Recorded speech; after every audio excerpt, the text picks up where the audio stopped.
Há 5 minutos, a Rússia começou a perder território sem que um único tiro fosse disparado, a China avançou com força e isolou o Extremo Oriente.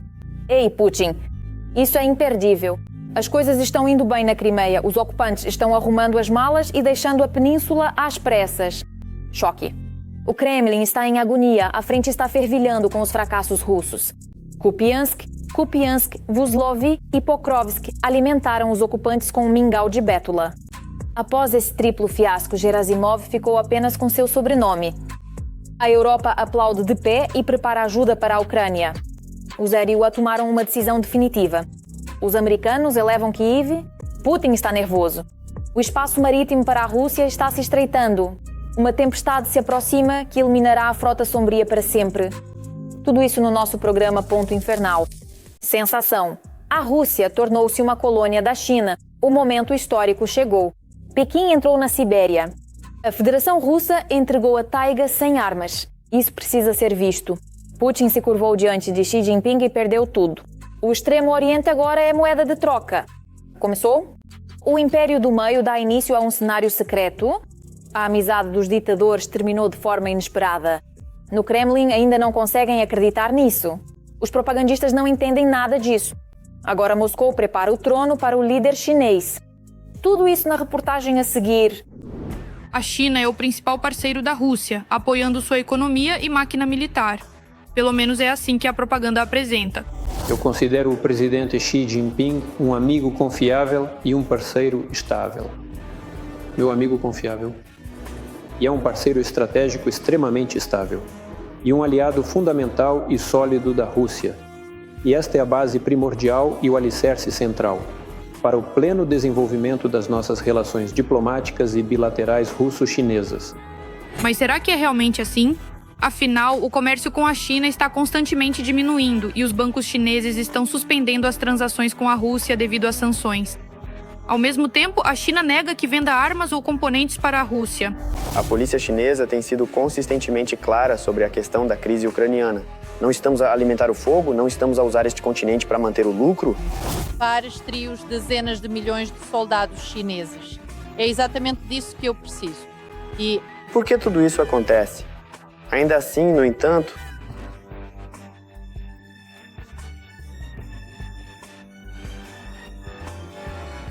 há cerca de 3 anos, os propagandistas comemoravam a possibilidade de a China substituir o mercado ocidental. E descobriu-se que ele substituiu o russo ao mesmo tempo. O governo russo está tentando tapar um enorme rombo no orçamento com um empréstimo governamental em yuan chinês. Nós agora compramos um carro chinês absolutamente maravilhoso. Incrível. Muitas e muitas vezes mais barato do que os carros que comprávamos antes. Eu comprei para mim 3 pares de sapatos Gucci, 2.000 hryvnias cada. Maravilhosos. Provavelmente também foram feitos lá na China. Eu espero que aqui também. Falsificado, claro. Agora, por princípio, eu só compro isso. Só falsificado. E olha, por exemplo, em que os soldados andam. O quê? Em carros de fabricação russa, é isso? É preciso ser um grande patriota para andar de Patriot. Porque custa uma fortuna, quebra o tempo todo e as peças de reposição são uma loucura. Por isso os rapazes andam de chinês. Mas agora são necessárias motos russas, não genéricas. Por algum motivo é assim, não é? Há poucas russas. Até mesmo... O chanceler Lavrov cometeu um ato falho. Ele basicamente chamou Putin de burro de carga de Xi Jinping. Por isso todos os programas foram aceitos. A equipe dele fez isso para o nosso presidente. E ontem meu amigo e representante da China me serviu aquele pato a Pequim. Sinceramente, vou te dizer, tinham 2 pedaços lá. Pensei, vou comer só um pedaço. Você entende, não é? Mas não resisti e comi o segundo. Estava muito saboroso. A China aprovou oficialmente novos mapas geográficos nos quais parte do território russo, incluindo a grande ilha de Ussuri, é reconhecida como território chinês. E lá também discutem abertamente cenários de anexação da rica região do Extremo Oriente russo, cheia de ouro, diamantes e petróleo, que os chineses já praticamente povoaram. O dragão chinês dificilmente vai ficar parado. Simplesmente porque ele tem fundamentos históricos. Sobre uma parte significativa do nosso Extremo Oriente. E isso é um fato. Claro, no início houve entusiasmo, mas ele foi diminuindo constantemente, e depois todos nós entendemos que a Aicena se tornou uma colônia chinesa. Bem, isso é simplesmente uma empresa escravagista. Uma empresa escravagista ou uma prisão, como quiser, onde colocam vigilantes para manter os trabalhadores sob controle. Porque, de qualquer forma, essa definição se aplica. E os trabalhadores saíram em Aicena para o protesto Aicena não é China, e ainda ameaçam, eles ameaçam regularmente, dizendo que vocês não vão se reunir em lugar nenhum nesta cidade. Aqui está uma cédula de votação sobre lobos. No que se refere especificamente A televisão russa já exibe vídeos sobre como encontrar um marido chinês, e escolas e órgãos governamentais russos estão estudando ativamente a língua chinesa.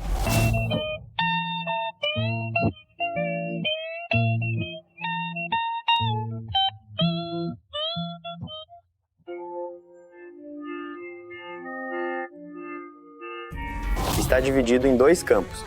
Aqueles que querem aprender e aqueles que são céticos em relação a isso, dizendo: por que precisamos do chinês? Não pretendemos ir a lugar nenhum.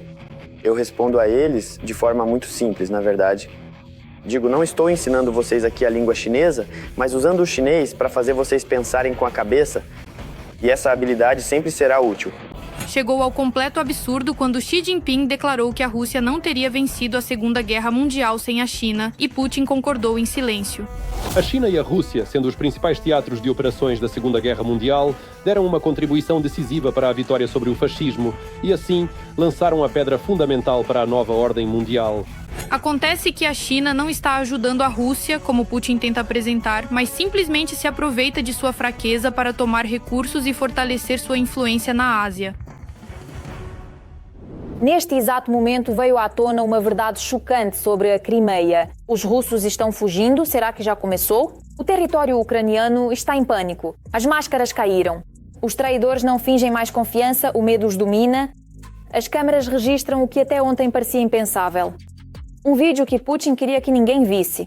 Isso realmente aconteceu? A Crimeia sentiu o sopro da mudança. A ocupação está se desfazendo nas costuras. E o final dessa história está mais próximo do que parece. O que indica isso? Vamos contar e mostrar. Construções, engarrafamentos e lama. Foi isso que a Rússia trouxe junto com a anexação à península ucraniana da Crimeia. Os empresários locais e os funcionários russos começaram a disputar quem saqueava primeiro as terras dos resorts da Crimeia, privando os crimeanos de suas propriedades adquiridas e das áreas verdes. Claro, ninguém se importa com como arranha-céus e bairros inteiros de novos complexos residenciais vão se encaixar na infraestrutura precária. A única coisa que não agrada, oh Deus, aqui realmente não há nenhum bilhão. O que eles estão construindo sem creche, sem escola?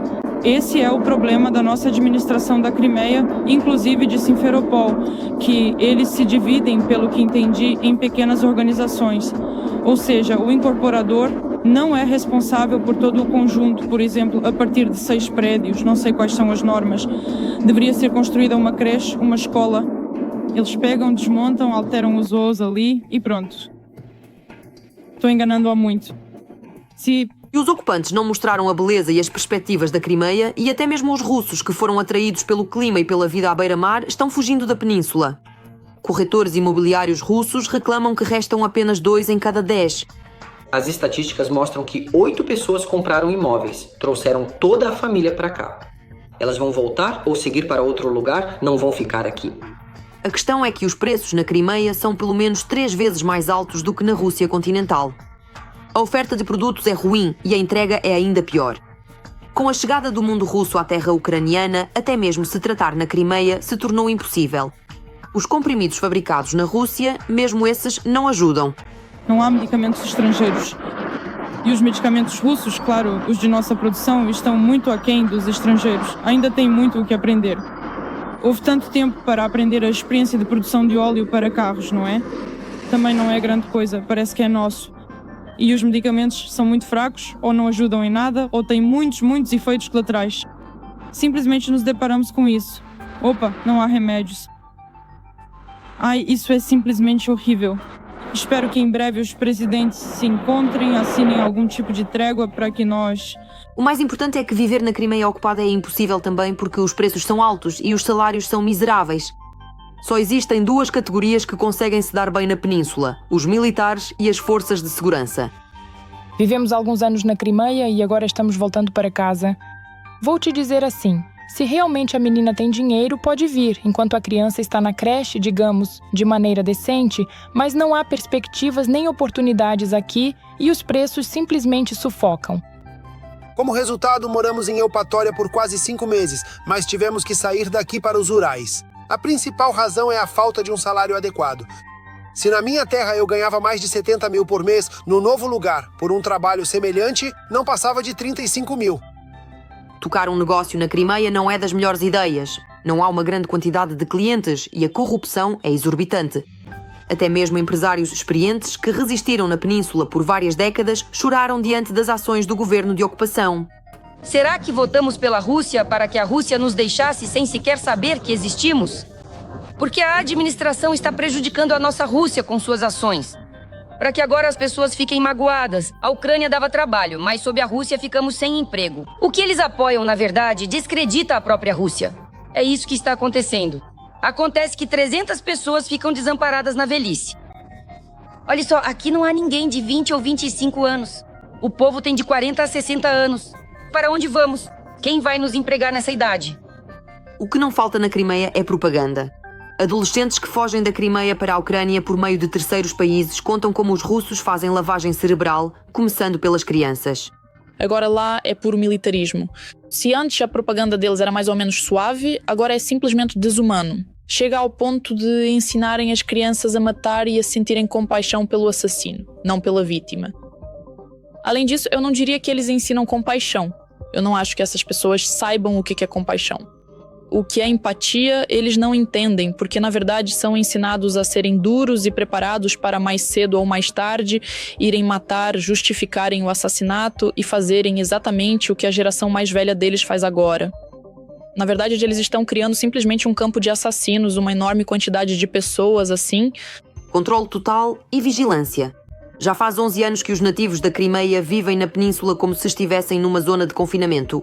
A repressão na Crimeia se intensificou após a invasão em grande escala dos russos à Ucrânia continental e novas ondas surgem a cada operação bem-sucedida das forças de defesa. Nos canais de notícias da Crimeia, quase não resta espaço para a vida e para as notícias. Um pouco de publicidade e simplesmente um enorme mar de mensagens sobre detenções por suposta preparação de atentados e colaboração com os serviços secretos ucranianos. Pela primeira vez, as Forças Armadas da Ucrânia mostraram como conseguiram enganar o inimigo e manter Kupiansk. Isso deixa os russos furiosos. O general Gerasimov enfiou a cabeça na areia. Kupiansk, o entroncamento ferroviário, está sob controle dos nossos. Parece que o inimigo não está tendo sorte. A terra ucraniana atingiu dolorosamente o poder militar do adversário. Pokrovsk também está fora do alcance deles. Triplo fiasco do exército de Putin. Será que depois disso o ditador finalmente vai desistir de suas ideias insanas? Não perca, vamos falar sobre isso a seguir. Este é o trabalho do 151º Batalhão de Reconhecimento Independente nos arredores de Kupiansk, na região de Kharkiv. Soldados ucranianos capturam um pequeno grupo de assalto dos ocupantes. E vejam só isto que temos aqui. Neste exato momento... Já é um vídeo da vizinha Kupiansk-Vuzlovi, que, segundo o chefe do Estado-Maior das Forças Armadas da Rússia, Valery Gerasimov, já foi capturada há alguns dias pelo agrupamento de tropas do norte. Hoje é 30 de janeiro. Atrás de mim está o mesmo Kupiansk-Vuzlovi. E o que eu gosto no exército russo é que para de alguma forma apoiar o senhor Gerasimov. Hoje mesmo já foi enviada uma equipe para Kupiansk-Vuzlovi com bandeiras do 153º Regimento de Tanques. É justamente esse regimento que tem a missão de tomar Kupiansk-Vuzlovi. Os soldados russos não conseguem tomar a cidade e seus arredores, por isso enviam pequenos grupos de reconhecimento para gravar vídeos com a bandeira em Kupiansk-Vuzlovi e dizer que a cidade está sob controle da Rússia. A operação de limpeza de Kupiansk e seus arredores tornou-se a mais bem-sucedida desde Kursk. Os ocupantes não conseguiam entender qual era o verdadeiro objetivo das Forças Armadas da Ucrânia até que fosse tarde demais. Os militares ucranianos não tinham superioridade numérica e aperfeiçoaram a tática de infiltração que o inimigo utilizava. As forças de assalto foram divididas em pequenos grupos de 8 soldados de infantaria cada. Eles se moviam em diferentes direções para confundir as forças ocupantes. Nós decidimos realizar ações de assalto simultaneamente em todas as direções, mas não abertamente e sim de forma secreta. E onde obtínhamos sucesso, nós o desenvolvíamos. Os grupos avançavam constantemente, sempre para frente, sem se envolver em grandes combates sérios. Se detectássemos o inimigo, tentávamos destruí-lo com drones enquanto a infantaria seguia adiante e cortava as rotas logísticas do inimigo. Soldado das Forças Armadas da Ucrânia. Os ataques das forças de defesa coincidiram com a queda da temperatura, chuvas e nevoeiro prolongado, o que dificultou o reconhecimento russo. Atualmente, um pequeno grupo de sabotagem e reconhecimento russo tenta infiltrar-se em Kupiansk e arredores. Mas como podemos ver, todas essas tentativas são em vão. A situação perto de Pokrovsk também não é das melhores e está se agravando para o exército russo. Ali, os ocupantes sofrem pesadas perdas em inúmeros ataques sem sentido. Aqui nosso irmão, o braseiro dos tanques, pegou fogo. Não desejo isso a ninguém. Veja quantos equipamentos o fogo destruiu. Pokrovsk, Fortuna, ou na sepultura ou na vala comum. Exército. A Rússia estabeleceu novos prazos para a ocupação completa de Donbas. Putin quer chegar às fronteiras da região de Donetsk até abril de 2026. E isso apesar de o ditador ter ameaçado conquistar a região de Donetsk há quase um ano. O inimigo está agora no auge de suas capacidades. Eles começaram a enviar operadores de drones para as unidades de assalto junto com a infantaria. Eles pararam de poupá-los. Eles precisam que estejam o mais próximo possível da linha de frente. Ao mesmo tempo, apesar de ser necessário tempo para treinar um operador de drone, eles estão dispostos a gastar até esse tipo de recurso. Ivan Timachko, chefe do Conselho de Reservistas das Forças Terrestres das Forças Armadas da Ucrânia. Infelizmente, na região de Dnipropetrovsk, as tropas de ocupação capturaram a vila de Slahoda. Isso foi relatado pelo projeto analítico Deep State. Além disso, o inimigo avançou na região de Sumy, perto da vila fronteiriça de Hrabovsk. O inimigo ocupou Slahoda, além de ter avançado perto de Hrabovsk e Nihorivka. Mas esses avanços também custaram grandes perdas. Nas últimas semanas, as perdas do exército russo na Ucrânia aumentaram drasticamente. Se essa tendência continuar, será praticamente impossível para a Rússia repor as perdas sem algum tipo de mobilização. Somente durante o mês de dezembro, as Forças Armadas da Ucrânia eliminaram 35 mil soldados do exército de ocupação.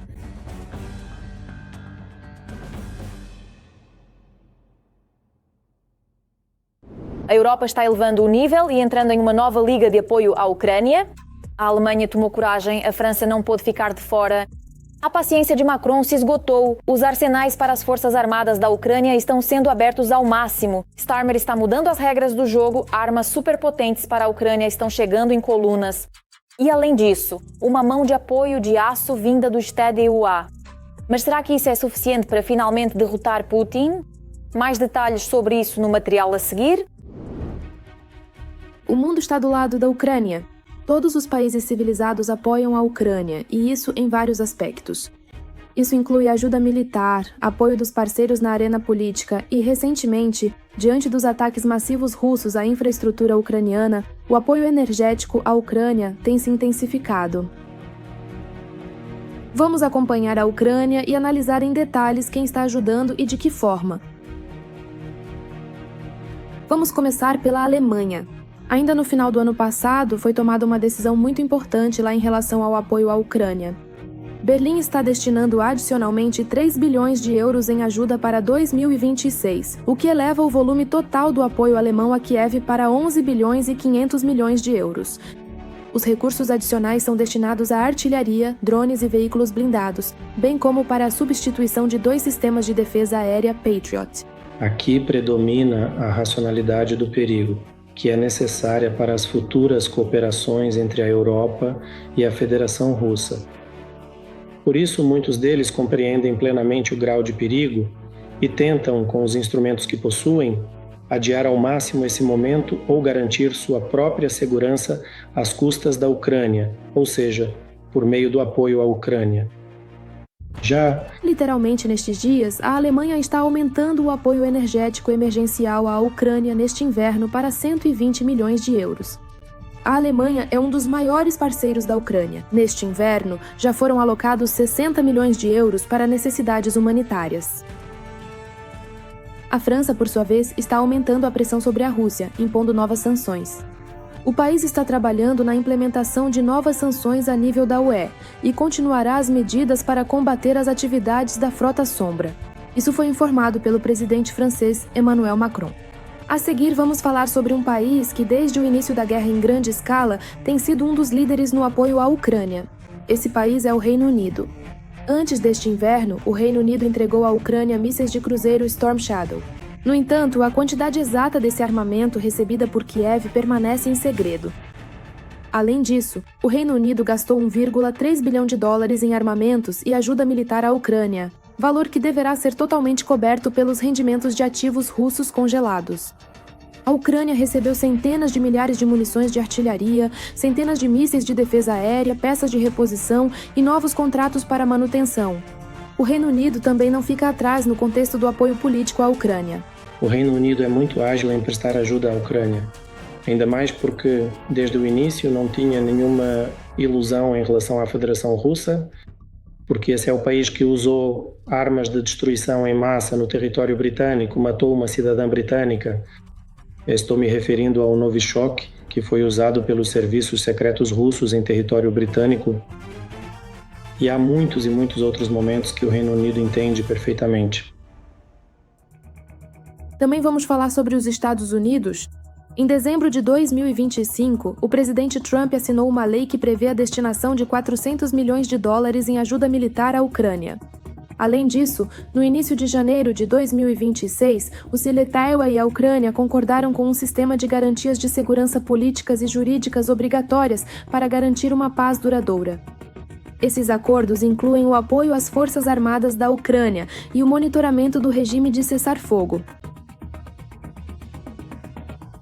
O atual governo dos Estados Unidos busca, por meio da continuidade desta guerra ou da sua eventual interrupção, conquistar dividendos políticos e bônus estratégicos obrigatórios, tanto para fins eleitorais internos quanto para demonstrar de forma clara para toda a comunidade internacional que Donald Trump possui a capacidade de interromper e solucionar definitivamente um conflito de tamanha gravidade. É possível que na questão do acordo de paz entre Moscou e Kiev, mediado pelo Siletaewa, os aliados europeus estejam negociando com a América para que a paz para a Ucrânia seja justa. Os americanos comuns também apoiam os ucranianos. De acordo com uma pesquisa do Instituto Reagan, mais de 60% dos americanos acreditam que a Ucrânia deve vencer a guerra contra a Rússia. Além disso, 64% dos entrevistados apoiam o fornecimento de armas americanas à Ucrânia, um índice que aumentou 9% em comparação com 2024. E o importante é que esse apoio é bipartidário, sendo compartilhado por 59% dos republicanos e 75% dos democratas. A Rússia foi longe demais. O trovão já ecoou sobre os mares. A União Europeia está iniciando uma nova rodada de caça à Frota das Sombras, só que agora ela será muito mais rigorosa. Bruxelas anunciou agora uma proibição total da prestação de serviços marítimos aos navios de Putin. Finalmente, as possibilidades de manobra do inimigo estão se tornando cada vez mais limitadas. Londres enviou um sinal claro. A infraestrutura crítica está sob proteção e quaisquer manobras suspeitas não ficarão sem resposta. Será que finalmente chegou ao fim o tempo dos negócios obscuros da Rússia? Falaremos sobre isso em instantes. Na União Europeia não serão prestados serviços marítimos a navios russos. Essa proibição será incluída no 20º pacote de sanções. De modo geral, cada navio que chega ao mar depende desses elementos do ponto logístico. É por isso que há tão poucas viagens para a Antártida, porque não há logística. Não é porque lá seja perigoso ou frio, mas porque não há logística.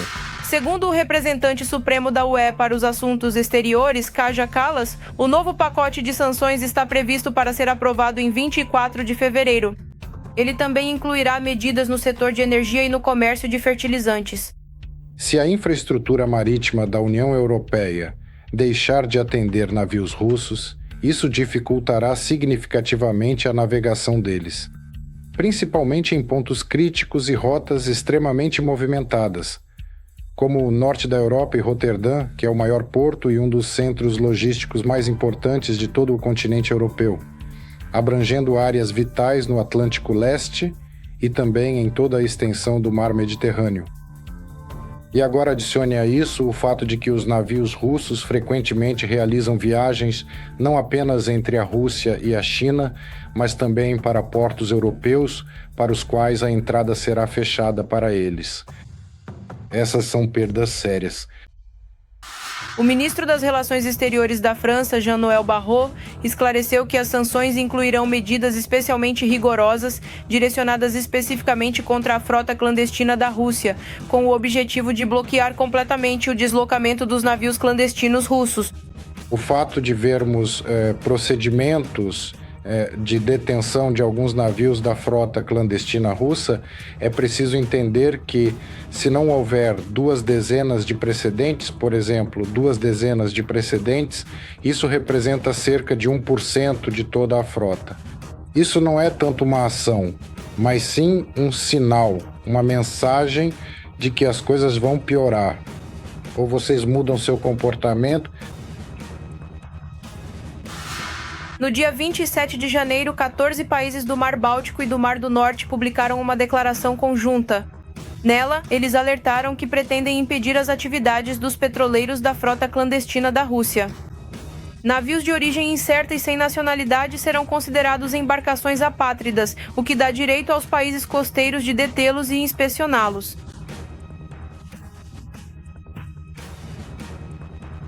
Com a guerra russo-ucraniana formalmente, em primeiro lugar, mas em grande parte esse ressurgimento acabou sendo uma consequência direta das ações agressivas da Rússia no Mar Báltico, no Mar Mediterrâneo e também no Mar do Norte, onde os russos, ou melhor dizendo, navios vinculados a armadores russos ou empresas afiliadas à Rússia, que geralmente estão sob severas sanções da União Europeia, dos Estados Unidos e da própria liderança ucraniana, continuam operando de forma constante. Estão realizando, do nosso ponto de vista, de uma forma prática, diversas ações de sabotagem. Na quarta-feira, 29 de janeiro, a Marinha Real Britânica monitorou um navio russo suspeito que permaneceu por quase 14 horas praticamente sobre cabos submarinos de transmissão na Baía de Bristol. E como resultado, a detenção de petroleiros da frota Sombra, que fugiam da guarda costeira americana, também foi realizada com o apoio e cooperação dos britânicos. O mesmo aconteceu com a detenção feita pelos franceses. Os petroleiros da frota Sombra também foram detidos em cooperação com os britânicos.